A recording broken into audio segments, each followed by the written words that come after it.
Well, howdy, and let me get this straightened up a little. There we go. Howdy, and welcome back once again to the Withlacoochee River Railroad and of course, Monday Night Madness on a Friday afternoon. And this will be part two of the F9 project. And we're getting it there. We are slowly but surely getting it there. As you can see, I'm getting it set up to where I'm going to be using these pieces of brass. Oh gosh, what is this doing on the floor and how did it get there? Anyway, I got some brass angle iron here. I don't know, it was in my junk box. There's a long bent up piece. So I figure, what the heck? I can use a couple of pieces of that. And what that will do is basically hold the shell up. It's not going to anchor it down, but it'll hold the shell up.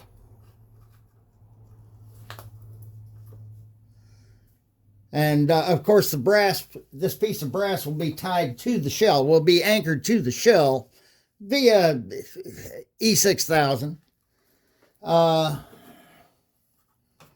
I'm just getting those bits measured up a little bit now as we speak.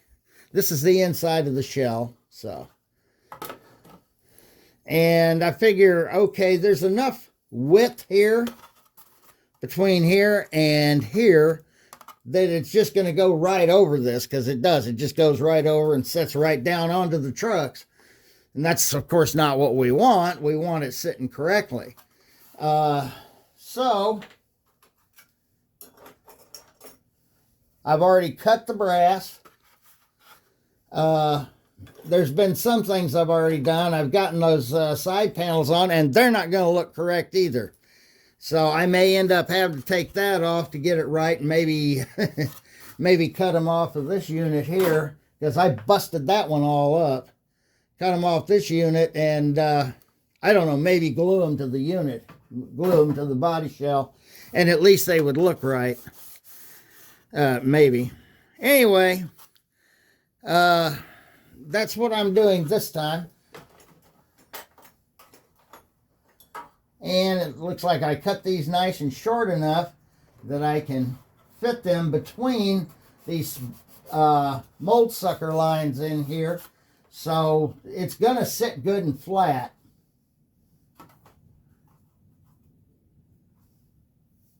And let's see, what have I got to do here now? I've got this here measuring stick. I'll just measure it in O scale feet and inches. And what we'll do is we'll come up here and okay. So that's about 5/8 of an inch for it to sit on these bars here. I guess I could work on taking those bars out, but why? Heck, they add to the strength of the frame, so why would I want to do that? So from the very bottom of the frame here, or where the bottom lip of the frame is there, that's where we want it to be flush to the bottom of the shell. So take and go on up.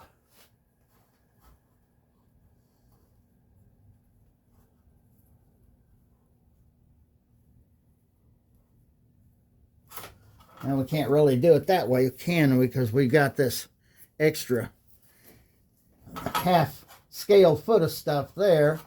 So, alrighty.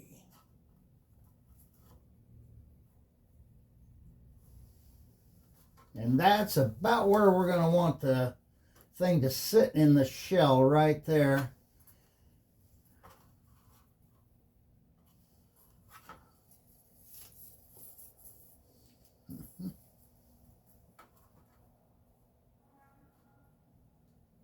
And that's about right from the looks of it.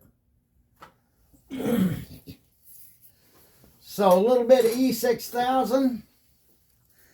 Now, you know, this only works if you're going to be putting it onto like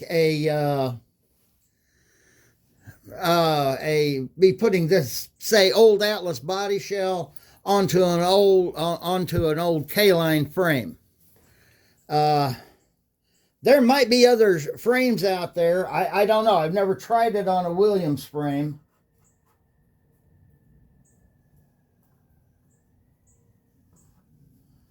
Oh, that stuff is frozen solid. Okay, now we got a good... We just want to make sure we get our measurements right.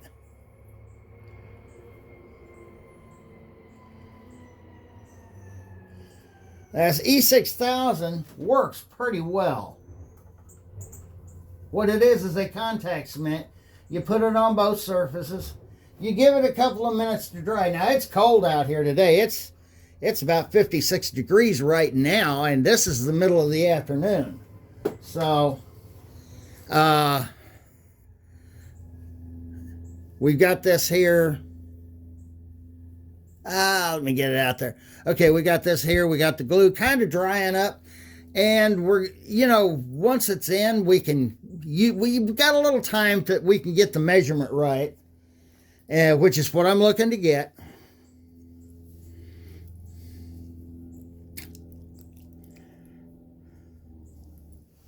We just want to be sure we get it in there correctly, because we want the thing to sit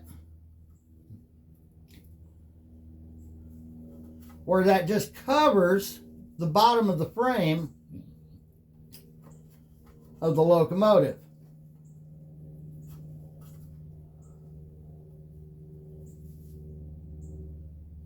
Or the underframe.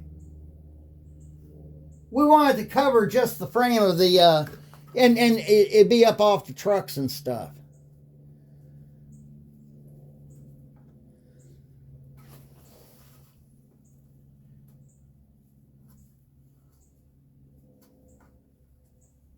Now I'm going to give that a few minutes to harden up in there.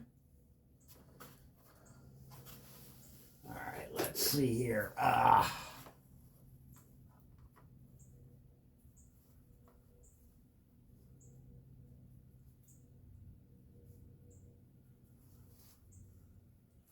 Yeah, that looks good. All right. Now if I could...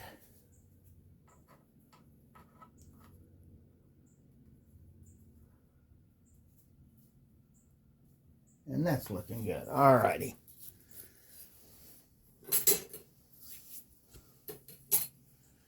That's nice little scale rule there. It's got 1 to 20, 1 to 30. Oh, shoot, what is that?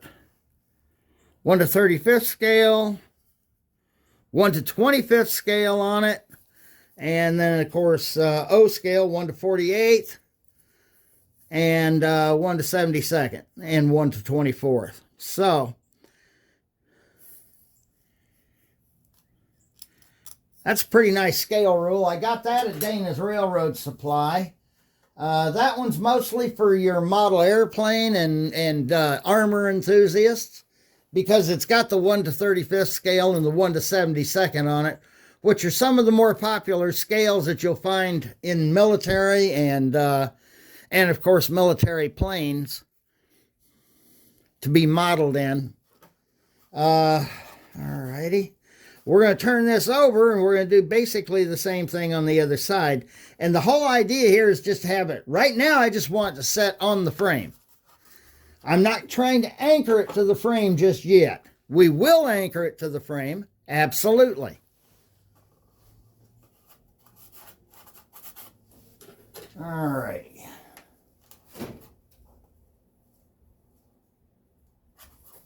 Might help if I do it the right way. All righty.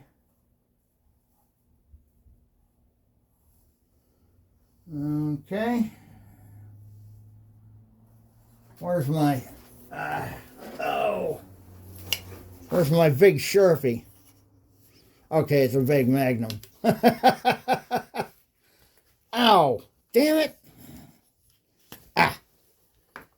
I'll tell you what, it was down to 27 degrees this morning. So you think it don't get cold around here? I got news for you. It's quite cold. Oops, that's a little too high there on that. All right. Come up here toward the front of it. And I at least have markings this time.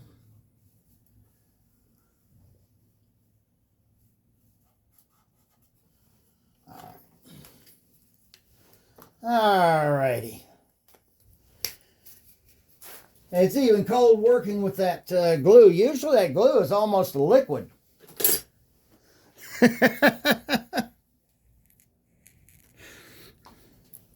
All righty. So, and we will know here soon enough whether or not.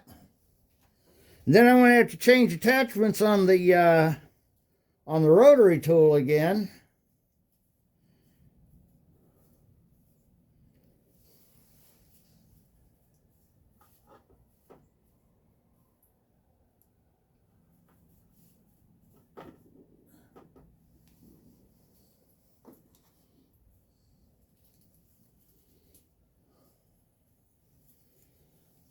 Alrighty.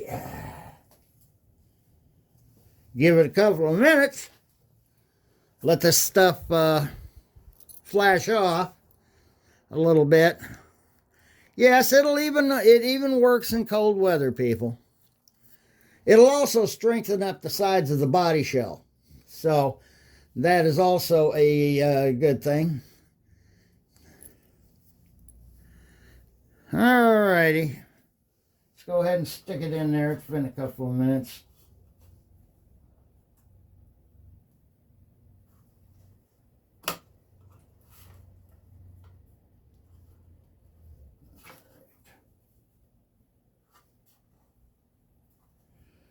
And you want to be sure you get it straight front to back, naturally.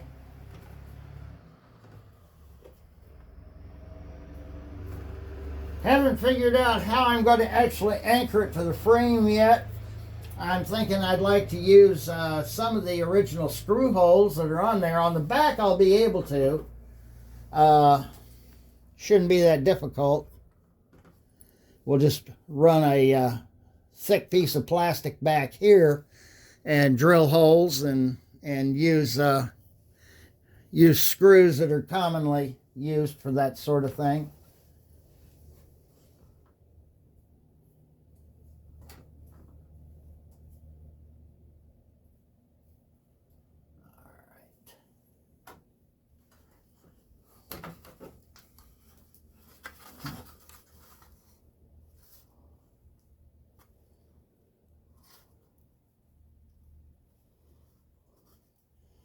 And once that stuff dries, you're not going to move that piece of brass at all.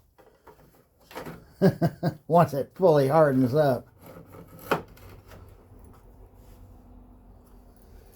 Also, it'll give the engine a little bit more weight to work with. And that's the whole idea. So now we've got, basically, those are just basically to hold it up over the trucks. And you know, basically make it look correct anyway. Whether it is correct or not is really irrelevant. You notice I got a lot of room in that body shell, and on that K-line frame, you'll notice I've got a lot of room inside. Think I could put an interior in the engine? Maybe put a model of a 567C in there.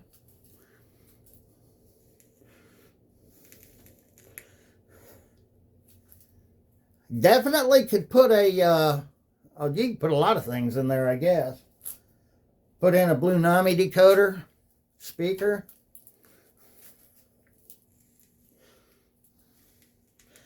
Here in a few minutes, I'm going to set it down over the frame and see how it sits.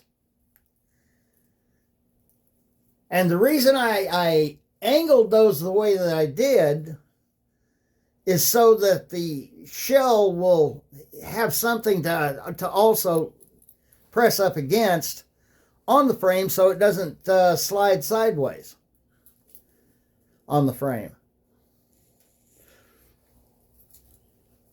So let's go ahead and let's give it another couple of minutes here. And, well, I guess we could go ahead and give it a try and see how it works.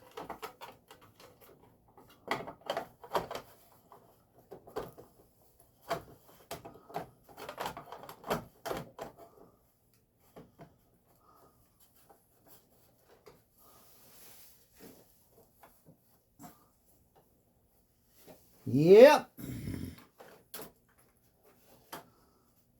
Okay, that won't work. We're going to have to.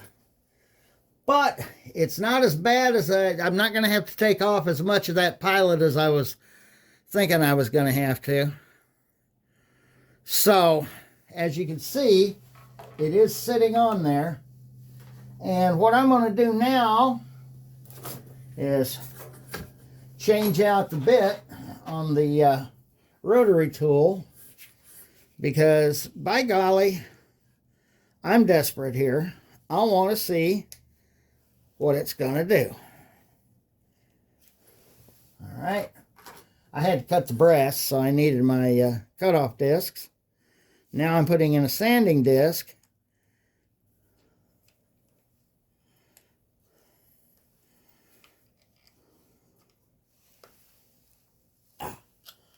Okay.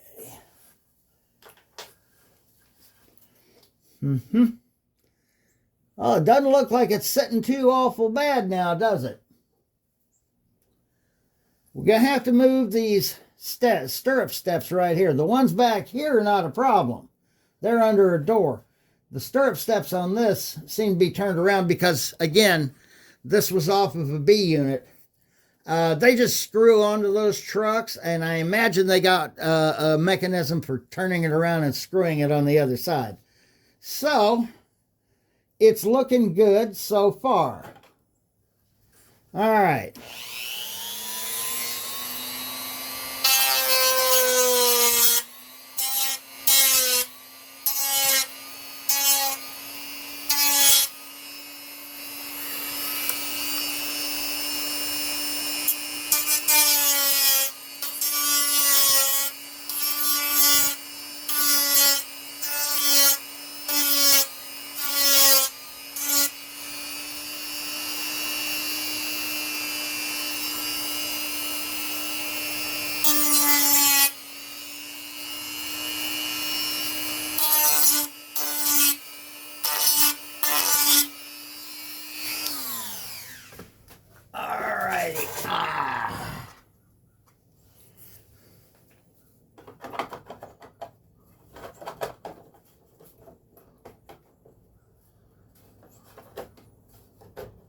Well, what do you know?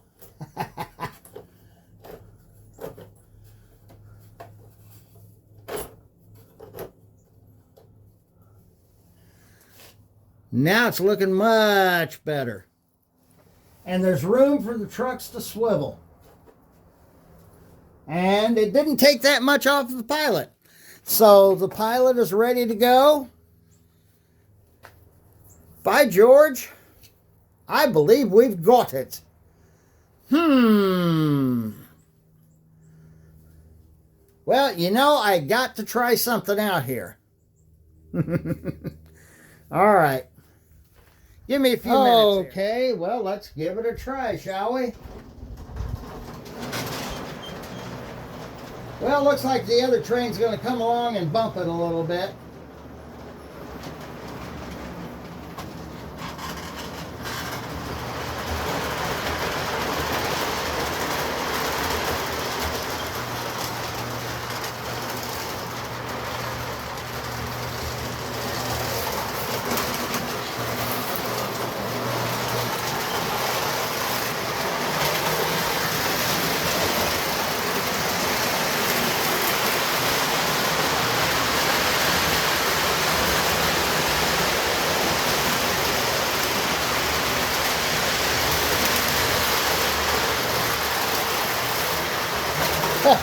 Another K-line unit.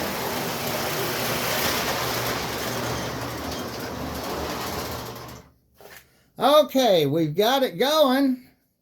Well, that was just a test run, nothing to worry about there. I'm going to take and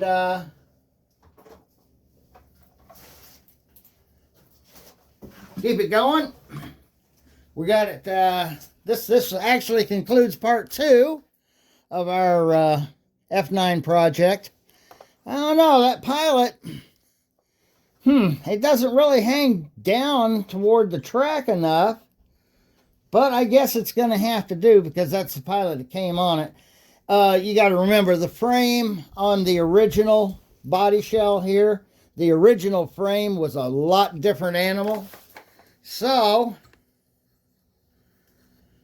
than that frame, than this frame that it's sitting on now. So, let me go ahead and bring the other train around and get it back into the station.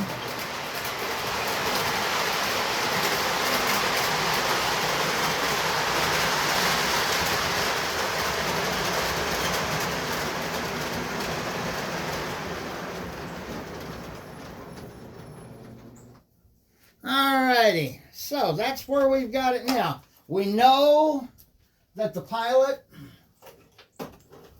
on the engine is modified enough, and like I said, we did not lose much on that pilot.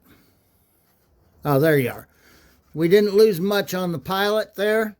Just basically a corner step and stuff that isn't usually there on most model pilots anyway, so I'm not too awful worried about it. These are holding it up fine. Now we've got to find a way of actually anchoring this locomotive body shell to the frame, and then in later installments we will of course get this engine repainted into the Withlacoochee River blue. And probably be using white lettering on it. Maybe some stripes. I don't know. We might. I want to look like it's 1950s era body design here. So the paint job should look about 1950s era as well.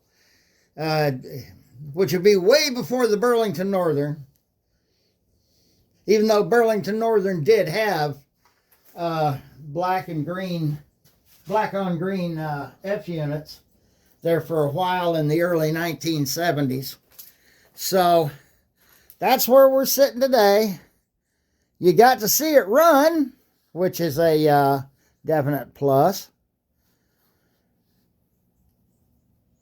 I know that if it was sitting on its original frame, if I had an original frame,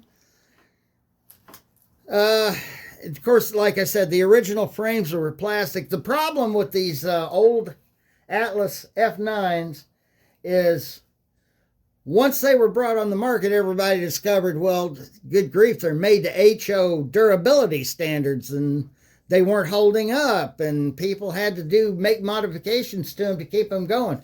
And for years we've been doing that. And to this day, you can still find those very engines new in the box at certain train shows or whatever. Some hobby shops, believe it or not, old hobby shops that have been around for 70, 80 years might still have some on the shelf. Believe it or not. It does happen. There might even be some older distributing companies that may have them on the shelf.